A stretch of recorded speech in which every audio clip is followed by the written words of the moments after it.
সত্তর কথাটা হলে যখন আসলো তখন 70 ঢুকাই দিলাম। তোমার খাস রহমত নাযিল করো আল্লাহ, আমাদের দেশকে তুমি রহমতের চাদর ঢেকে রাখো আল্লাহ।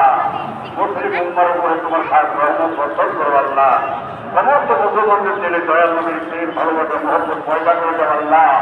আমার বাবার মহব্বত পয়দা করে দাও। উৎসাহ নাই, তুমি রাগ করো নাই, রাগ করে মুখে ছাড়া বন্ধ করে যাও নাই, বড়দের গঠন কেড়ে যাও নাই, নিঃশ্বাসে উল্টা পাল্টা করে যাও নাই, শরীয়তে তুমি আমার নাই, কুনিষ্ঠ শক্তি আঘাত করো নাই। হাসিমের হাসি না হাসিমের তত্ত্ব দিও না আল্লাহ। কবরবাসী থেকে মাছ বানাবো, কবরবাসী থেকে শান্তি দাও আল্লাহ। আমাদের তামাম জীবনে গুণাটা মাফ করে দাও আল্লাহ।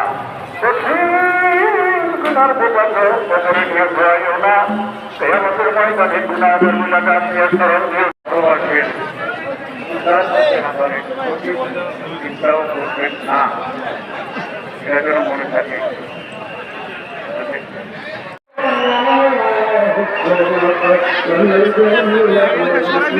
হ্যাঁ আমরা দ্রুত খাই আইসা জিনিস নেওয়া দেয়া মাছ